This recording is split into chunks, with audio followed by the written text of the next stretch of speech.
Muito boa tarde, uma segunda vez, e sobretudo boa tarde para alguns das pessoas que entretanto entraram, que estão a assistir, que não participaram na nossa naquela primeira conversa que tivemos a propósito das minhas dificuldades técnicas já foram aqui referidas, e as minhas saudações a todos os presentes, nomeadamente ao Manuel Loff, com quem já tenho estado noutras ocasiões e voltamos novamente a encontrar-nos, e o Mário Nogueira, que eu não conheço, nunca vi, aliás, de resto, lidámos os dois em conjunto na CGTP durante vários anos, e ainda cá continuam, até porque eu tenho estado ligado a algumas coisas dos professores nos últimos tempos, como vocês muito bem sabem, nomeadamente naquilo que tem a ver com a fixação dos serviços mínimos dos professores, nesta luta toda que tem vindo a desenvolver e que agora vem culminar com esta. Vem culminar, não é? A luta provavelmente não vem culminar, porque a luta nunca para e o vosso problema não está totalmente resolvido. Mas, de qualquer modo, eu participei nessas decisões, e, enfim, fez aquilo que se pôde, e penso que foi uma luta muito longa, mas uma luta extremamente produtiva. Como disse o Mário Nogueira, que estas coisas não se conseguem sem luta. Portanto, isso é uma coisa que todos nós aprendemos e sabemos, até da prática e da nossa experiência real do dia a dia, etc. Eu, antes de falar do tema propriamente dito, olhando para o presente, eu acho que talvez fosse conveniente fazer aqui um bocadinho de história relativamente a esta matéria. Quer dizer, nós estamos aqui a falar de direitos sindicais e de cidadania à luz da Constituição da República Portuguesa, portanto, dos direitos sindicais, mas também dos direitos dos trabalhadores, neste caso dos direitos dos professores, dos trabalhadores em geral, porque os direitos de cidadania são também exercidos no seio das empresas e dos locais de trabalho onde as pessoas, em geral, exercem as respectivas atividades, e são exercidos mais ou menos consoante também a capacidade de luta e de organização que os trabalhadores têm para exercer esses direitos, para serem, enfim, porque todos nós sabemos que há uma a pressão exercida pelas entidades empregadoras, nomeadamente, e também nos serviços públicos, pelas FIAs, estão no sentido de que as pessoas deixem os direitos de cidadania à porta dos locais de trabalho, à porta das empresas, e a luta que se trava, quando falamos de direitos de cidadania, esses direitos não podem ficar à porta do local de trabalho, não podem ficar à porta da empresa, devem ser exercidos em todos os lados, independentemente, obviamente, isso nós não podemos deixar de reconhecer, tem que haver uma condições para organizar o trabalho, alguém tem que fazer essas funções, são funções de organização, mas isso não significa que os direitos das pessoas, os direitos de cidadania, os direitos, inclusivamente os direitos políticos, não possam ser exercidos, políticos e sindicais não possam ser exercidos eh, com essa pequena limitação que tem a ver com a natureza do próprio contrato, mas eles não podem deixar de ser exercidos independentemente do local onde as pessoas se encontrarem a trabalhar. Portanto, mas eu estava a dizer que queria referir um pouco a história enfim, dos direitos sindicais, para dizer o seguinte, quer dizer, no 25 de Abril, o 25 de Abril já lá vão uns anos, alguns de nós já éramos crescidos, já interviemos e participámos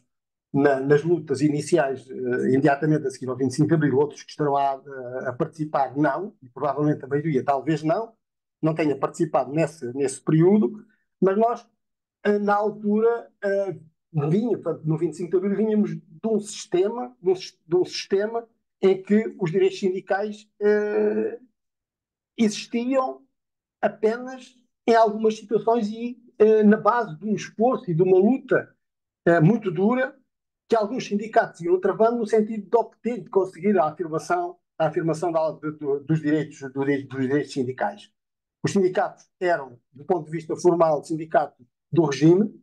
completamente controlados pelo regime, como sabemos, controlados pelo regime fascista, integrados num sistema corporativo, né? Num sistema corporativo eh, regulado pela Constituição de 1933 e pelo Estatuto do Trabalho Nacional também de 1933, e nomeadamente quando estamos a falar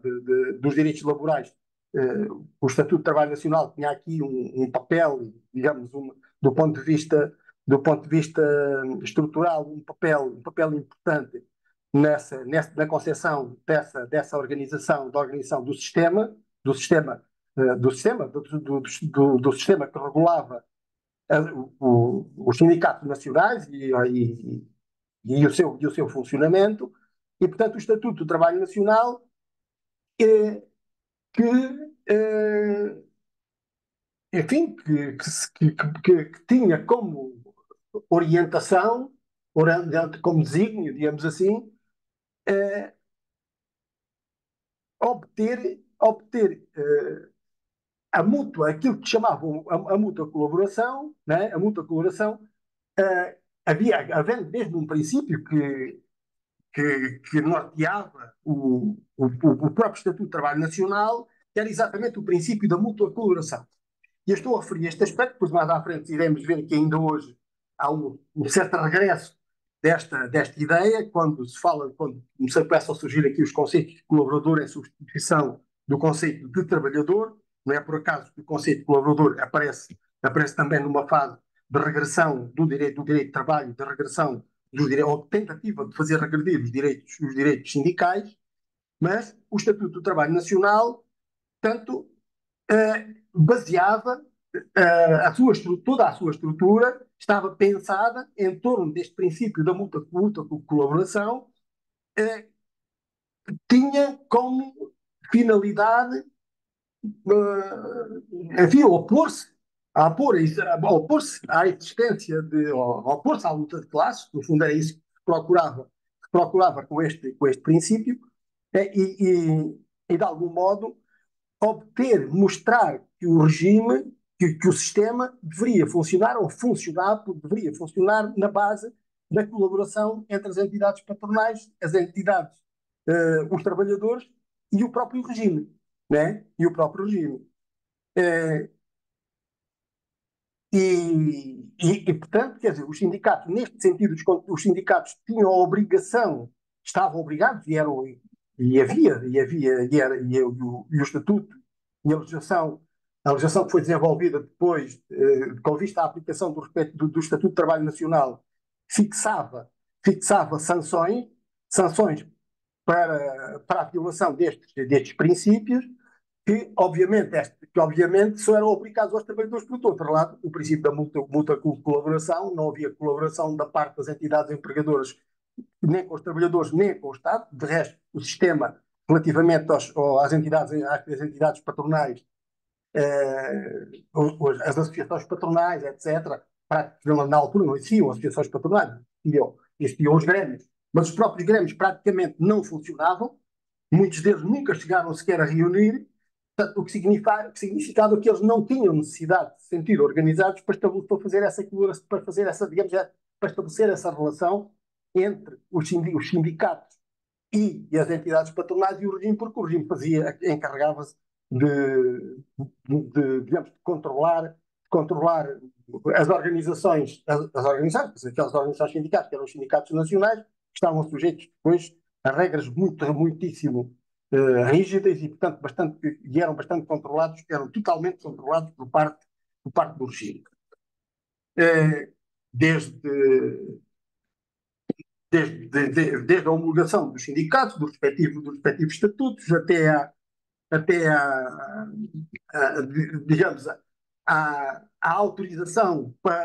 por parte do sistema, do regime, para se poder concorrer e integrar um daqueles sindicatos nacionais. Havia situações em que, no âmbito exatamente do princípio da mútua colaboração, havia entidades patronais que eram elas que suportavam os sindicatos do ponto de vista financeiro. Havia, portanto, estas situações todas e os sindicatos, eles não tinham atividade, mas também se quisessem ter, rapidamente eram completamente digamos, colocados numa posição que os impedia de fazer fosse aquilo que fosse, na medida em que o regime participava em tudo diretamente através do Ministério das Corporações. Mais tarde, quando veio, eu vou referir isto porque isto me parece importante. Nós costumamos falar de um período que se chamou, convencionou chamar a Primavera Marcelista. A Primavera Marcelista ocorreu digamos, num tempo em que Portugal havia as guerras coloniais, portanto, ocorreu num tempo de grandes complicações para o próprio Estado português, e começava, enfim, estava a sofrer, era objeto de pressões muito fortes por parte de alguns outros Estados, portanto, aquele período da descolonização. Hoje sabemos que a descolonização foi apenas parcial, mas de qualquer modo havia os processos de colonização a ocorrer, e o Estado português, pelo facto de ter a natureza que tinha, e pelo facto de manter as colónias, era objeto de uma grande pressão internacional, e a Primavera Marcelista acabou por consistir um pouco, ou procurar, de alguma maneira, mostrar a posterior que em Portugal o regime tinha dado passo no sentido de permitir a liberdade sindical, criar condições para a existência de sindicatos livres, etc. Coisa que na realidade não aconteceu, né? Por exemplo, caiu a homologação que era, digamos, um ato importante no período anterior, mas ao mesmo tempo que caiu a homologação e deixou de ser o governo a controlar diretamente o sindicato, criou. Olha, nós agora temos muito isso, quando os governos se querem responsabilizar de uma coisa qualquer, digamos, de uma decisão que é importante, ou de um problema que está a dar muita polémica, criam um instituto ou criam uma comissão para tratar daquele problema, para, digamos, procurar, enfim, transmitir ou dar a ideia à opinião pública de que o governo não tem ou tem pouco a ver com aquilo, o que querem é fazer aquilo de uma forma muito, muito justa, e que se uma comissão técnica qualquer ou um organismo que lhe é exterior vier dizer que aquilo deve ser feito de uma determinada maneira, então o governo está a fazer aquilo de uma forma independente e autónoma. O, o, no período de Marcelo Caetano, isso aconteceu com os sindicatos, porque o governo deixou de controlar diretamente, fazer aquele controle rígido que era feito diretamente, criou algumas instituições, nomeadamente o INTP, que veio até ao 25 de Abril, e transferiu para esses organismos, dependentes, obviamente, e tutelados pelo respectivo Ministério das Comunicações na mesma, mas transferiu para eles o controle dos sindicatos e o controle dos sindicatos, dos trabalhadores, enfim, que se procuravam movimentar no sentido de os dinamizar e de lhe dar vida. Mas não deixou de fazer a mesma coisa. Aliás, em alguns aspectos, até reforçou esse controle, nomeadamente estendeu a censura, embora a censura no período anterior existia de uma forma natural, mas aqui a censura foi estendida aos próprios comunicados, que os sindicatos, eh, entretanto, iam conseguindo eleger uma ou outra direção, né, uma ou outra direção da sua confiança, ou parcialmente da sua confiança, iam fazendo. Não era o Ministério que fazia o acompanhamento direto das Assembleias Gerais ou das reuniões de direção, era a PIDE, né? Era a PIDE, ou eram alguns desses organismos que faziam esse controle. No fundo, a preocupação de mostrar a posterior que havia uma abertura, na verdade, acabou por se traduzir, e a certa altura até se verifica que o regime assustou-se um pouco porque primeiro procurou dar aquela ideia de abertura. Essa ideia de abertura também foi interpretada a nível interno como se podendo ser alguma abertura que levou, por exemplo, à criação da CGTP, da Intersindical, em 1970, e ao desenvolvimento de lutas muitíssimo importantes nesse período, no setor bancário e nos setores operários também. Mas o, o que sucedeu, quer dizer, o que veio a suceder foi que, numa primeira fase, o período de Marcelo Caetano admitiu aqui alguma abertura, ou deu a ideia de querer fazer alguma abertura, na parte final restringiu, voltou atrás, fez marcha atrás, voltou atrás e acabou por reintroduzir e até reforçar alguns dos processos de controle, como eu disse, alguns dos processos de controle dos sindicatos. Quando chegou o 25 de Abril, nós de facto tínhamos, era isto, tínhamos a Intersindical constituída desde 1970, portanto, o que implicou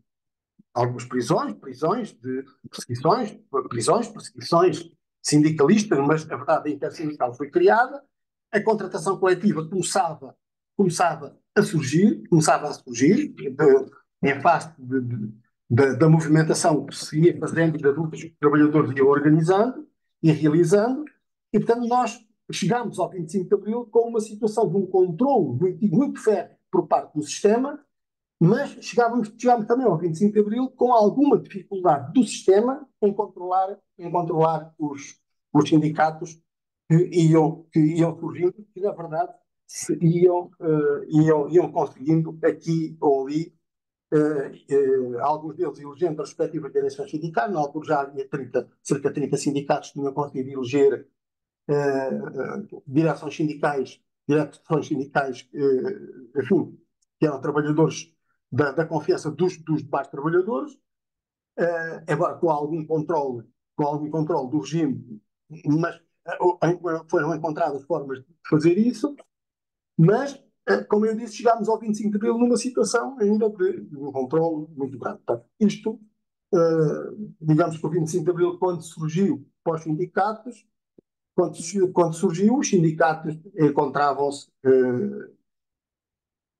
com alguma organização, já com alguma capacidade de fazer alguma coisa de importante. Aliás, isso viu-se imediatamente a seguir ao 25 de Abril com a capacidade de iniciativa que a Intersindical então revelou, com a intervenção junto das diferentes instituições, do facto de começar a ser chamada e a participar em reuniões dos governos olha, na primeira organização, na organização do primeiro debate, já teve a organização da, da Intersindical de então, na altura este primeiro debate que é tão simbólico e tão conhecido, não foi de fácil organização e talvez seja importante dizer isto, porque apesar do 25 de Abril ter ocorrido uns dias antes, já havia forças que se procuravam opor à realização do 1º de Maio, isto é, aquela ideia de que o 1º de Maio podia ser um momento perigoso para. Houve uma, por exemplo, ocorreu, isto é público, aquilo que eu vou dizer é público, está escrito em alguns livros, uma reunião com o Spínola, onde o Spínola procurou evitar que o 25, que o 1º de Maio se realizasse nos termos em que se devia realizar. Ele tinha receio dos efeitos da mobilização que poderia resultar, digamos, da abertura, dessa abertura que ele verificava que estava a ocorrer na sociedade portuguesa, e teve receio disso e procurou travar e evitar que o 1º de Maio se fizesse nos termos em que veio a acontecer. E o 1º de Maio só aconteceu com aquela dimensão, com aquela participação, exatamente porque já havia alguma organização dos sindicatos. Diga-se, e para regressarmos aqui à questão, ou para fazer aqui a relação com a questão jurídica, com o enquadramento jurídico da época, é que havia essa capacidade, mas não havia um enquadramento jurídico que fizesse digamos, que desse resposta àquela situação, em que aquela situação se enquadrasse. Aliás, com o 25 de Abril acontece até uma coisa muito curiosa, porque há aqui um período entre o 25 de Abril de 1974 e a Constituição, e a promulgação da Constituição de 1976, há um período em que havia como que um vazio no plano laboral, como que um vazio em matéria legislativa. Isto é, a legislação que vinha do passado não respondia e até se opunha à organização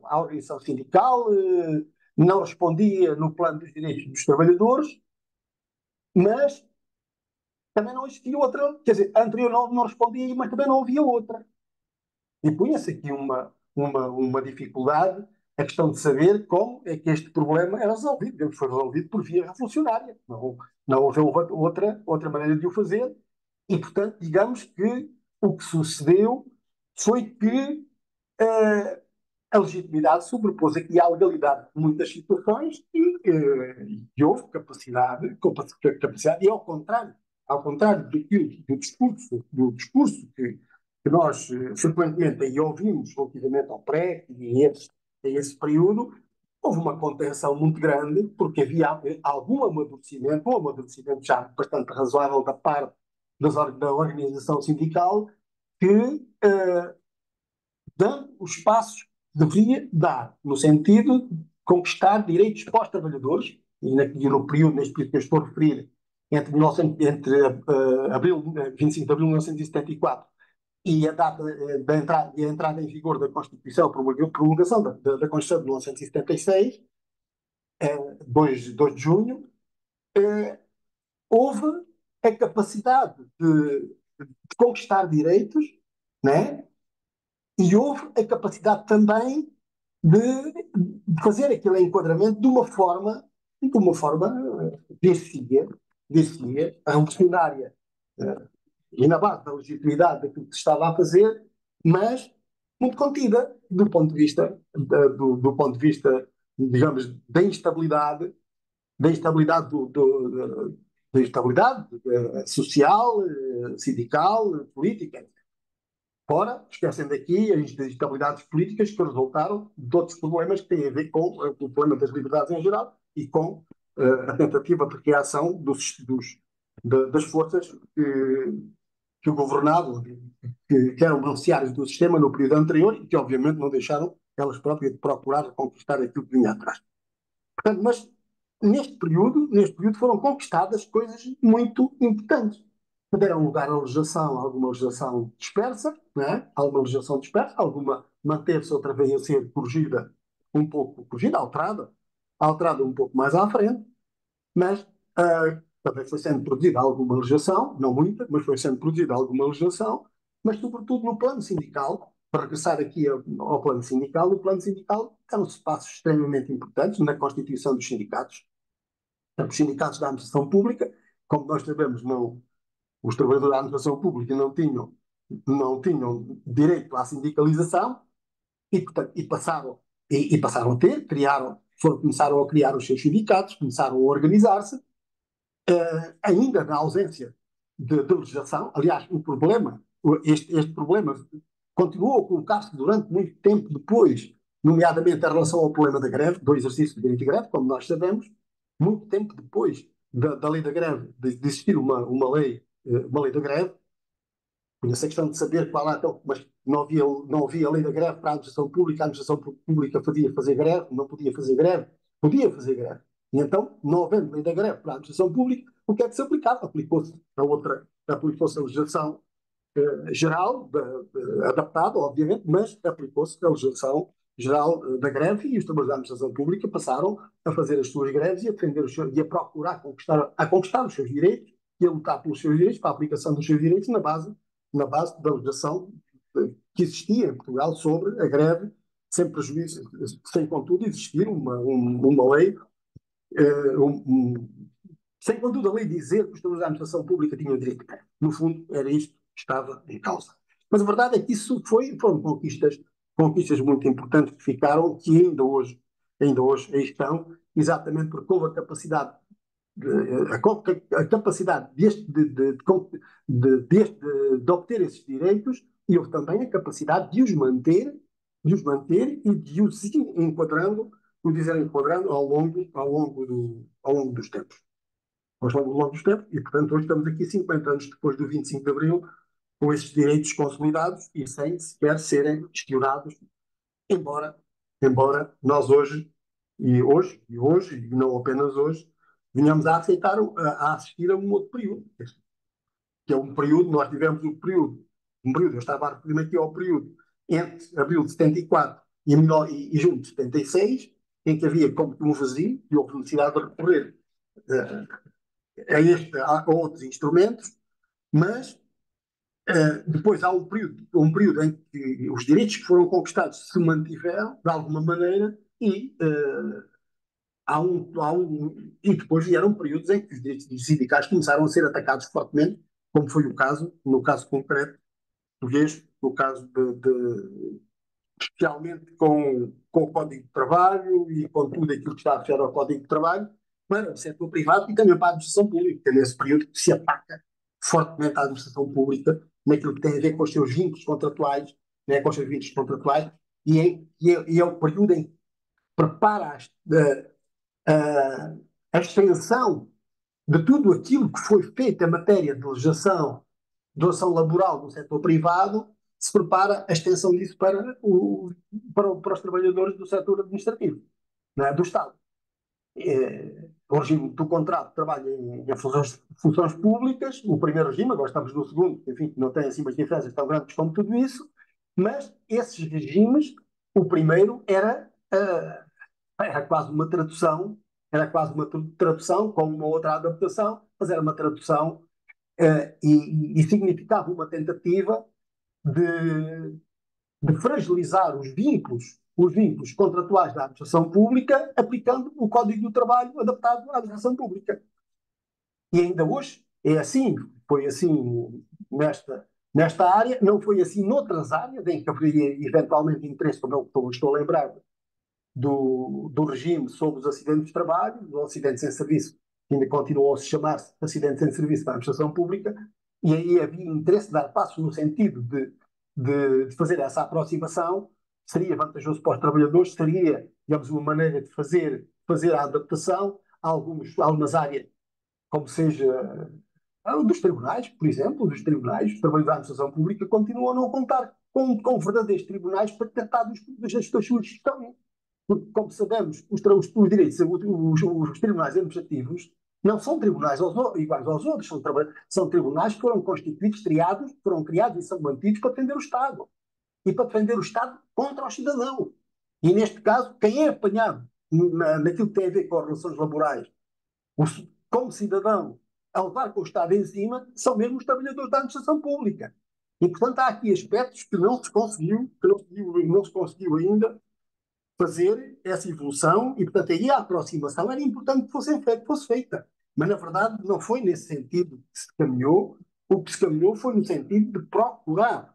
estender a legislação laboral que tinha sido feita com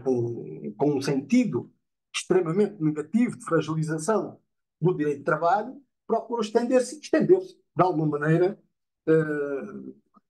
isso, enfim, com impacto nas relações dos trabalhadores da administração pública. Isso não teve um impacto maior, a isso deveu exatamente as lutas que os trabalhadores da administração pública travaram no sentido de evitar, da administração pública e os demais trabalhadores travaram no sentido de evitar que essa legislação tivesse um impacto negativo que veio a ter, né, que veio a ter alguma dela. Não teve assim um impacto negativo no sentido que inicialmente os seus promotores queriam, mas acabou por ter um efeito negativo. Portanto, nós tivemos aqui uma fase em que o direito do trabalho e os direitos da administração pública, por tabela, têm sofrem aqui uma fragilização ou digamos, um impacto de fragilização por efeito do Código do Trabalho em 2002, 2003, 2004 e depois em 2009, portanto, sempre que se mudou o Código de Trabalho, a seguir fez um novo regime, o regime de contrato de trabalho para a administração pública. Né? E, portanto, o regime do contrato de trabalho da administração pública de 2014 é o resultado da alteração, das alterações que foram feitas ao Código de Trabalho, nós costumamos dizer, na verdade, de um Código novo se trata, em 2009. Portanto, 2014 é o Código do Trabalho, é a transposição do Código de Trabalho de 2009, que ainda continuou na linha da tentativa de fragilização dos direitos dos trabalhadores. como todos nós nos recordamos, e é um problema que continua bem presente, tem a ver com o sistema neoliberal em que nós estamos a viver, fortemente reforçado sempre a cavalgar o próprio sistema, mas é uma realidade que procuramos, que foi construída, esta legislação foi toda construída, quer o Código de 2002, quer o de 2014, depois foi transposto para a administração pública, quer dizer,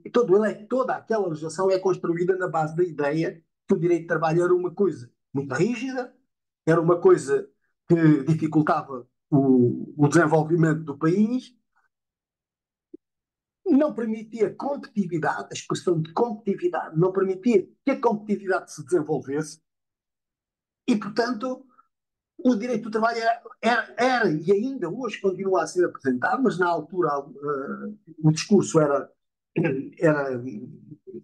era mais frequente. O direito de trabalho era apresentado foi apresentado como o responsável pelas dificuldades de desenvolvimento da economia portuguesa e das dificuldades de desenvolvimento de Portugal e das empresas. De tal modo que o próprio direito do trabalho foi colocado, uh, sendo um direito de proteção, criado como um direito de proteção, não justifica que seja outra coisa, ele, na realidade, sendo colocado como o obstáculo ao desenvolvimento, ele era colocado num patamar que o colocava, digamos, do ponto de vista real, abaixo dos interesses das empresas e do capital. E, e bem, uh, o que é o que significou um ataque ao direito de trabalho na sua raiz essencial, que o justifica, não é? Que justifica a sua existência, e era por isso que nós dizíamos que que esta legislação significa, aquilo que significava e significou, era uma civilização, aqui entre aspas, ou uma tentativa de aproximação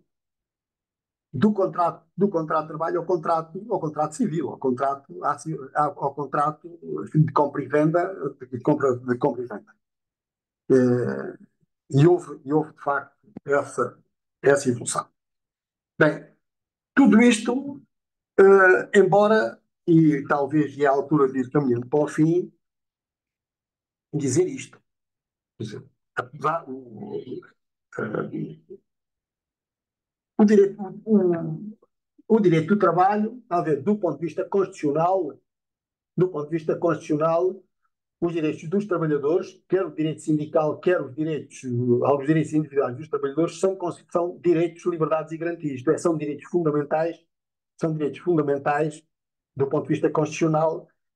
com, uh, têm com características próprias e com um regime próprio, né, que o reforçaram. São, enquanto direitos fundamentais, uh, ou melhor, enquanto direitos, liberdades e garantias, é assim que eles são designados, portanto, sendo direitos, de liberdades e garantias, eles têm um regime que permite a sua aplicação, tem uma força jurídica que permite que a sua aplicação direta, sem necessidade de mediação de outras leis. É claro que isto não significa que os direitos sindicais não devam, sindicais, os direitos dos trabalhadores não devam ser depois desenvolvidos a legislação desenvolve exatamente estes princípios, mas a verdade é que os direitos, liberdades e garantias, portanto, os direitos que estão previstos no artigo 53 e seguintes da Constituição, 53 a 57, né? O direito à segurança no emprego, o direito da organização das condições de trabalhadores e a liberdade sindical, a liberdade de organização sindical, os direitos das associações sindicais, o direito à greve, etc. São direitos, liberdades e garantias que se regem pelos princípios estabelecidos pelo artigo 18 da Constituição. Portanto, que diz uma coisa deste tipo: os preceitos constitucionais respeitantes aos direitos de liberdade e garantias são diretamente aplicáveis e vinculam as entidades públicas e privadas. É como se nós tivermos, né, como se a Constituição, em relação a estas leis, dissesse não é preciso mais lei nenhuma, porque, na verdade, estes direitos estão ali desde que eles sejam precisos, se seja possível precisá-los em concreto, eles não precisam da mediação de outras leis, porque eles têm a aplicação, uma aplicação direta, independentemente da sua regulamentação. Depois, são leis, depois de tudo aquilo que eu disse relativamente às restrições que o direito de trabalho sofreu ao longo dos tempos, e nomeadamente em 2004 e 2000. Aliás, há aqui um período que eu não referi e que é importante. Em 2002 a 2004, 2009 e no período da Troika, sobretudo em 2012 e 2013, eh, foram extremamente restringidos. A Constituição diz uma coisa que é isto. A lei, em matéria de direitos, de liberdades e garantias, só pode restringir esses direitos nos casos expressamente previstos na Constituição, devendo as restrições limitar-se ao necessário para salvaguardar outros direitos ou interesses constitucionalmente protegidos. Isto é, mesmo do ponto de vista daquilo que tem a ver com a sua restrição, com as alterações a produzir em relação aos direitos, a estes direitos, liberdades e garantias, portanto, os direitos sindicais, e os direitos dos trabalhadores, de alguns direitos dos trabalhadores, porque há outros que estão um pouco à frente, a que se aplica ao mesmo regime, que são os direitos,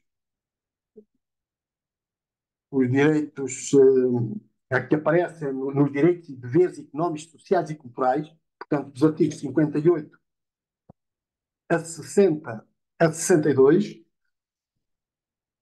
são eles, também eles, têm vindo a ser eles, também eles, equiparados a direitos, liberdades e garantias pela jurisprudência constitucional. Portanto, o que significa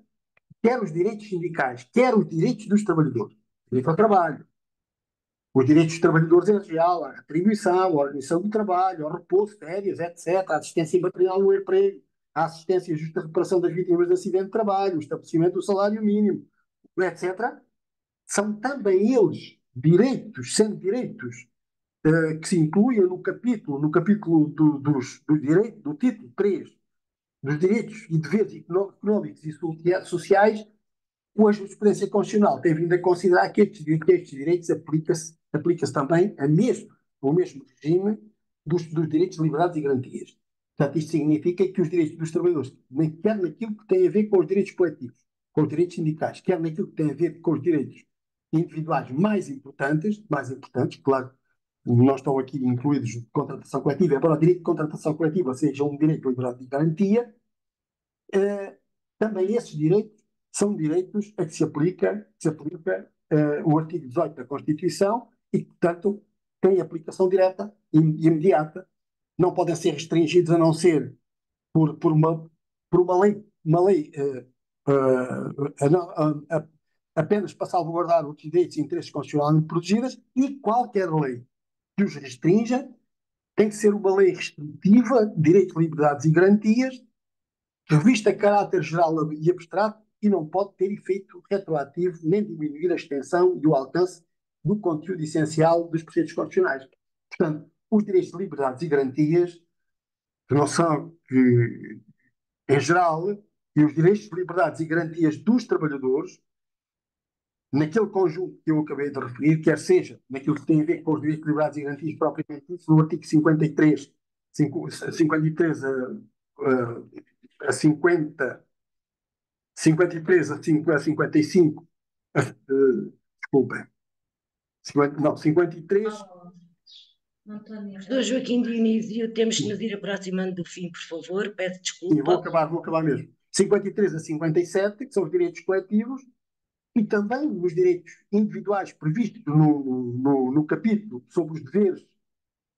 e direitos e deveres económicos, sociais e culturais, são direitos a que se aplica este regime restritivo relativamente à sua modificação, à sua alteração e, sobretudo, relativamente à sua restrição. Portanto, constatação, só mesmo para terminar, quer dizer, apesar desta proteção que os direitos dos trabalhadores têm do ponto de vista constitucional, quer dizer, nem esta proteção constitucional conseguiu evitar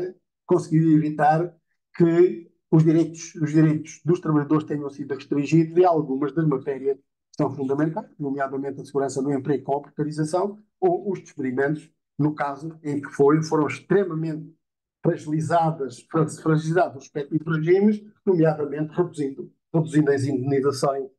indenizações por despedimento, o que, quer dizer, foram de tal forma reduzidas que a certa altura o despedimento se torna demasiado fácil, sobretudo se visto à luz daquele regime tão restritivo da Constituição, que não tão restritivo e que procura impedir exatamente as restrições que vieram a ocorrer. Portanto, esta constatação, fazemos-la hoje, quer dizer, é possível fazê-la hoje, em face daquilo que se passou até agora. A verdade é que a Constituição continua a dizer isto, e o que significa também que os sindicatos, trabalhadores em geral, eh, continuam a ter condições para, na base daqueles regimes, defenderem os direitos que tenham sido conquistados portanto, evitar que esses direitos continuem a ser fragilizados, como foram fragilizados aí num período que eu acabei de referir. Desculpa a extensão.